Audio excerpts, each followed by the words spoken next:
네, 안녕하세요. 저는 학성대학교의 성정현입니다. 오늘 기족 발제를 통해서 이 한부모 가족의 복지에 대해서 많은 관심을 갖고 있는 분들을 온라인으로 만나게 돼서 반갑습니다. 한부모 가족과 관련된 연구들을 수행을 하면서 오늘 기족 발제에서는 어떤 이론적인 내용이라기보다는 그동안 가지고 있었던 생각과 또 최근에 이슈가 되고 있는 어떤 기본소득이라든지 또는 지위 개선, 그 다음에 동등한 참여 이런 부분들에 대한 그런 생각을 조금 공유하는 그런 차원에서 말씀을 드리고자 합니다. 제목은 연민의 대상에서 권리 주체로라고 하는 제목인데요. 아직까지도 연민과 자선과 구호라는 단어들이 굉장히 많이 활용이 되고 있고 인식에서 크게 벗어나지 못하고 있는, 아직 던져버리지 못하고 있는 그런 부분들이 좀 있는 것 같아서 이런 제목을 썼습니다. 서론에서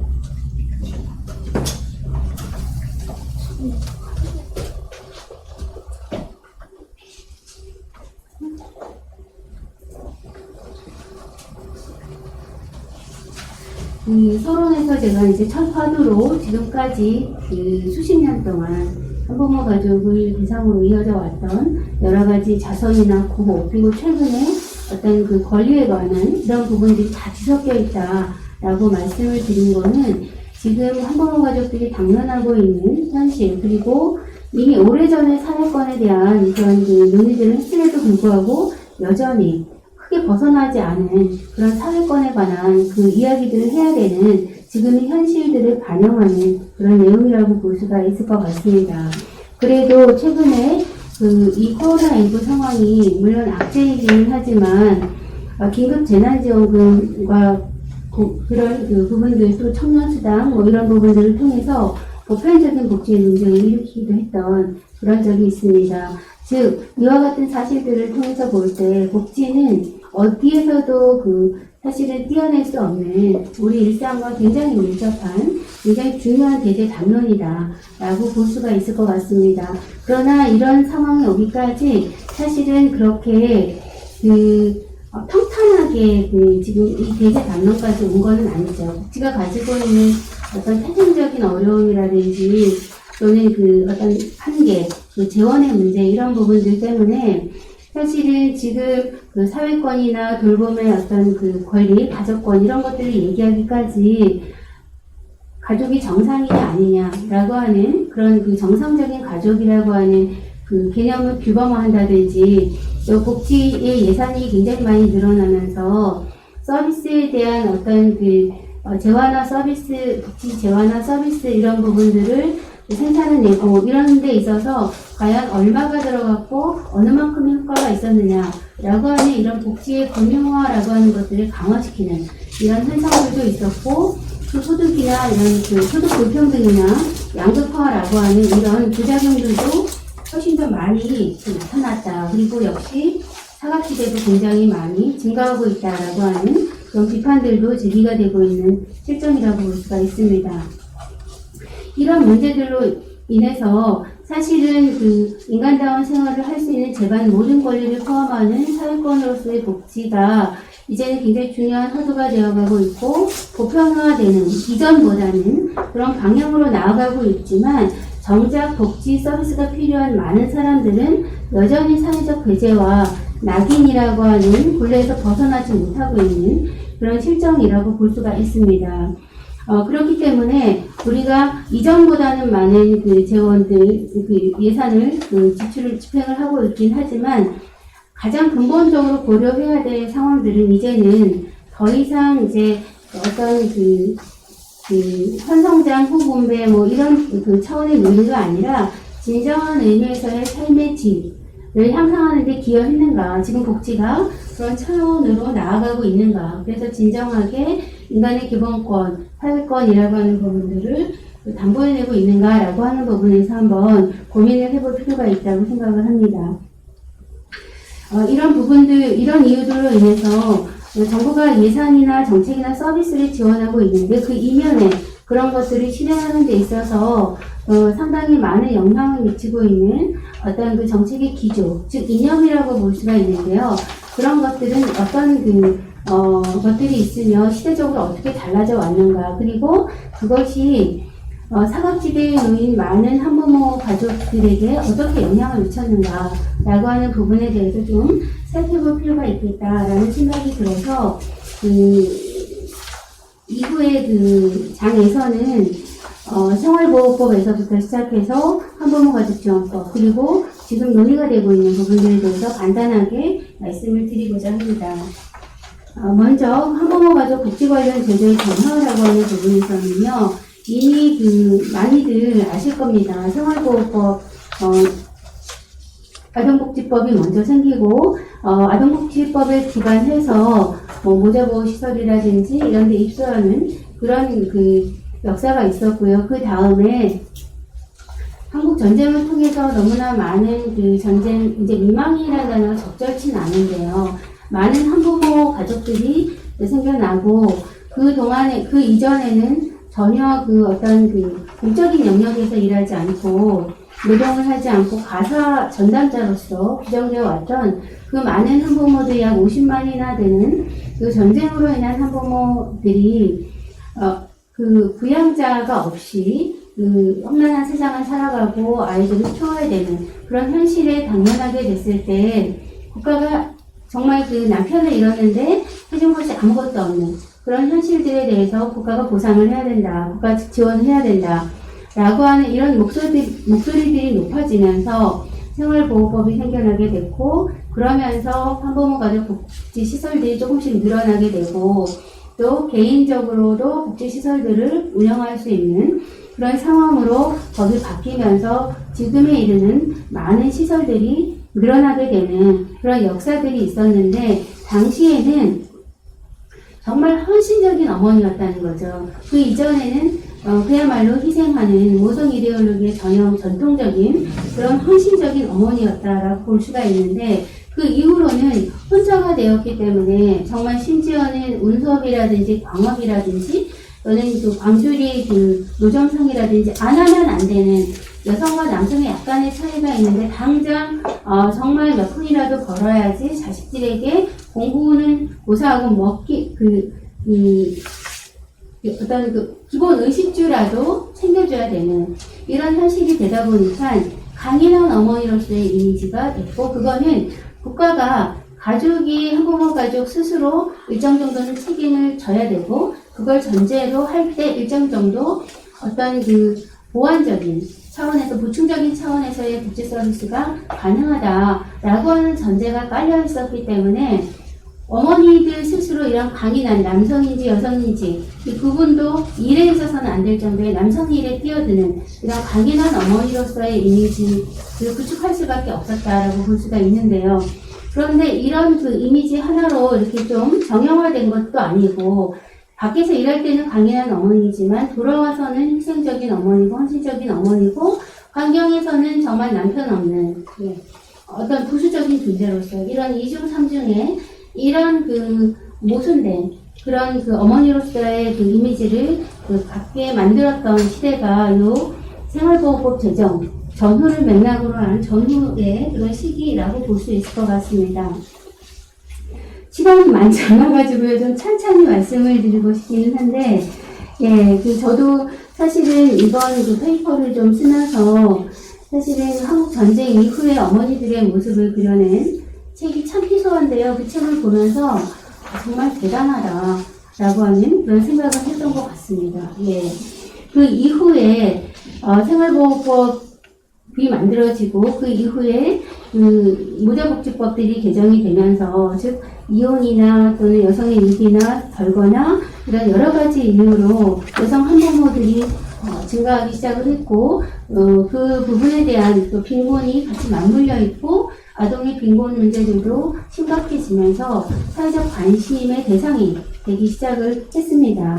그러면서 모자복지법이 82년도에 일본의 모자복지법과 동일한 그런 모자복지법 초안들을 만들어내고, 88년도에는 법이 제정이 되고, 그래서 같은 해 89년도에 7월 1일자부터 시행이 되는 이런 모자복지법이 제정이 되게 되었고요. 처음으로 이제 모자복지법이 생겨나게 된 거죠. 그 전에는 그 생활보호의 대상이었던 이런 분들이 모자복지법이라고 하는 태제 안에서 그 서비스를 지원받게 되는 그런 상태가 되었고요. 89년도에는 이제 모자복지 시설들이 생기게 되면서 지금에 이르기까지 굉장히 다양한 그런 한부모 가족복지 시설들이 생겨나게 되었고, 거기서 이제 주거복지를 시작으로 해서 다양한 서비스 지원이 이루어지기 시작했다고 볼 수가 있습니다. 이때에는 사실은 한부모 가족이 시설에 입소하게 되고 또 사회적으로도 관심을 갖게 되면서 오히려 정상가족, 비정상 이런 담론들이 확고히 되는 그런 부분들이 생겨나기 시작을 했고요. 담론들이 확산되기 시작을 했고, 그러면서 차별과 배제라고 하는 부분들도 더 두드러지지 않았나 그런 생각을 해볼 수 있습니다. 아울러서 국제 결혼하는 가정들이 조금씩 늘어나기 시작을 하면서 다양한 가족이라는 그런 담론들도 같이 공존하는 그런 그 시기로 넘어간다고 볼 수가 있습니다. 이 시기에는 사실 모자 가족에 대한 연구들도 굉장히 많이 생산되기 시작을 했는데요. 그 연구들에서는 한부모 가족이 겪는 삶의 여러 가지 어려움들이라든지 또는 그 어려움에 기반해서 그런 부분들에 대한 어떤 정책적 서비스 차원에서의 지원의 필요성, 이런 것들이 이제 강조되기 시작을 했습니다. 그렇지만 이런 것들이 강조되기 시작한 그 이면에는 사실 경제 위기가 생기면서 우리가 이제 97년도, 98년도, 2007년도 이렇게 두 번의 경제 위기를 겪으면서 사실은 신자유주의가 확산이 되기 시작을 했고, 규제가 완화가 되고 또는 민영화되고 작은 정부 이런 것들이 이제 굉장히 중요한 정책적 기조가 되면서 사실은 빈익빈 부익부 현상들은 더 심화되었고, 가난하고 어려운 삶 같은 경우에는 더 이제 곤궁해지는, 사각지대는 더 심화되는 이런 양상들이 나타났다라고 볼 수가 있습니다. 한편에서는 가족의 다양성이라고 하는 측면에서 다문화 가족에 대한 관심들이 굉장히 많이 높아지기는 했지만, 다른 한편에서는 한부모 가족에 대한 관심들이 위축이 되면서 오히려 사각지대라든지 아동의 문제라든지 이런 부분들이 주요하게 관심을 받지 못하는 그런 현상들이 같이 공존했던 그런 시기라고 볼 수가 있습니다. 이혼이 많이 증가하기 시작을 하면서 모자뿐만 아니라 부자도 굉장히 관심을 받고 지원을 받아야 된다. 그래서 모자복지법이 모부자복지법으로 바뀌었고, 모부자라고 하는 그 단어보다는 하나로도 충분한 한부모 가족이 더 적절한 단어다라고 해서 한부모 가족 지원법으로 제정이 되면서 한부모들이 경험하고 있는 돌봄의 문제들이 다시 이제 재조명을 받기 시작했다라고 볼 수가 있습니다. 가족의 돌봄에서 이제는 일해야 되는 한부모들로 인해 장시간 일을 해야 되고 여러 가지 시간 빈곤의 문제에 놓여있기 때문에 아이들의 돌봄의 공백들이 생기고, 그거는 빈곤의 재생산으로 이어질 수 있기 때문에 사회적 돌봄이 필요하다라고 하는 그 문제들이 굉장히 많이 강조되기 시작을 했습니다. 하지만 그래서 지금 이제 돌봄 지원법이라든지 이런 것들을 통해서 전에 없던 아이 돌보미 서비스라든지 이런 것들이 이루어지고 있기는 하지만, 그러나 한부모들이 일하고 또 자녀를 돌봐야 되는 일가족 양립이라고 하는 차원에서 볼 때 가족 기능을 정말 원활히 하고 충분하게 적절하게 할 수 있도록 하는 차원에서 볼 때는 여전히 돌봄은 공백 상태에 놓여 있다. 더 진전되지 못하고 횡단하는 그런 수준에 놓여 있다라고 볼 수가 있습니다. 그래서 이런 부분들이 개선이 되려면 그럼 어떻게 해야 될까? 이런 측면에서 조금은 좀 비약적인 논리라고 볼 수도 있는데요. 기존에 어째 조금씩 동정하고 다소 이제 안타깝게 바라보는 이런 시각에서 개선하는 것이 아니라 권리의 주체로 비약적인 사고를 한번 해볼 필요가 있다. 우리가 담론이나 이론이나 학자들 전문가들이 얘기할 때나 운동단체에서 얘기할 때만 이런 이야기를 하는데 이걸 실생활에 한번 뿌리를 내려볼 필요가 있겠다. 그런 실험도 가능하지 않을까라는 차원에서 권리의 주체로서의 어떤 복지권이나 가족권 이런 부분들을 제대로 구현해내는 이런 방법들을 한번 생각해 보고자 합니다. 그래서 그 오래된 문제들이라고 하는 거는 사실 이보다 훨씬 더 많지만은요. 기초생활 그 제도를 비롯한 여러 가지 제도에서 한부모 가족들의 어떤 그 여러 가지 어려움들을 제대로 다 반영해내지 못한다든지 또 한부모 가족 그 부모나 그 자녀들이 정말 그 뭔가 그 서비스를 지원받을 때에는 가난을 증명해야 되는 이런 그 행정적인 그 불필요한 것들이라든지 또는 그 일가족을 양립해야 되는데 시간 빈강에 시달리는 이런 한부모들에게 맞춤형 지원이 여전히 굉장히 많이 필요한데 이루어지지 못하고 있다든지 이런 많은 그런 오래된 문제들이 있는데 이런 문제들을 좀 해소하기 위해서는 정말 한부모 가족 복지라고 할 때는 진정한 높은 삶의 질이 보장되는 정말 그 기본 생활을 그 기초 생활을 수급자가 되네 안 되네 라는 차원이 아니라 목표 자체를 높은 삶의 질이 보장되는 원론적인 부분에 설정을 하고 수혜가 아니라 권리를 인정하는 것들을 어떻게 해서 그 이분들이 권리의 주체로서 당당하게 살아갈 수 있도록 할 것이며 아이들이 빈곤의 굴레에서 벗어날 수 있도록 할 것이냐라고 하는 부분을 좀 고민해 볼 필요가 있지 않을까라고 하는 생각이 드는데요. 그런 차원에서 최근 이제 우리 그 사회에서 많이 논의가 되고 있는 기본소득에 대해서 한번 생각을 해볼 필요가 있겠다라고 생각을 했습니다. 기본소득이라고 하는 것은 여러분들 잘 아시겠지만 국가나 지방단체가 모든 구성원 개인에게 아무 조건 없이 가족을 단위로 하는 복지가 아니라 개인을 단위로 하는 복지로서 아무 조건 없이 정기적으로 지급하는 소득을 의미합니다. 정기적으로 지급을 해야 되고 기존에 현금을 줄 것이냐 현물을 줄 것이냐 라고 하는 고민을 할 것이 아니라 이전에는 고기를 낚는 법을 가르친다라는 얘기들을 굉장히 많이 하는데요. 이제는 물고기 주라고 얘기를 합니다. 주면 알아서 삶아 먹든 구워 먹든 알아서들 하신다는 거죠. 개인의 선호에 따라서 이런 그 현금을 지급한다든지 또 개인에게 준다든지 보편적으로 누구에게나 지급이 되기 때문에 차별이라든지 이런 것들이 그 사라진다, 굉장히 많이 개선될 것이다 라고 볼 수가 있고요. 조건을 따지지 않고 준다는 겁니다. 이런 5가지 요건들에 맞춰서 저소득 한부모 가족들에게 이런 기본소득을 일정 정도 지급을 했을 때 빈곤이나 성차별이나 돌봄이나 일가족 양립의 어려움들이 상당히 많이 개선될 것이다. 최소한의 일정 정도의 소득이 있다면 앞으로의 계획이나 전망 같은 것들을 스스로 수립할 수도 있을 것이다. 그런 자기결정에 기반한 그런 삶에 투자하는 그런 활동을 할 수 있을 것이고 시간 빈곤이라는 문제를 조금이라도 해소할 수 있기 때문에 해소할 수 있도록 노동시간을 단축한다든지 또는 일과 가정을 양립하도록 도와준다든지 또는 사회권을 보장한다든지 하는 그런 효과가 있을 것이다. 그리고 궁극적으로는 성평등에 기여할 것이다. 라고 하는 긍정적인 효과를 기대해 볼 수 있다라고 볼 수가 있습니다. 여성들이 가사와 돌봄 노동을 하고 있는데 그것에 대한 보상이 제대로 주어지지 않았는데 이것은 그것에 대한 급여의 의미로 평가가 될 수 있기 때문에 성평등이라고 하는 부분에 상당한 기여를 할 것이다 라고 하는 것으로 해석을 할 수가 있겠습니다. 그러나 물론 이 부분에 대해서 상당히 반론들이 있는 것도 사실입니다. 아마 노동을 안 할 것이다.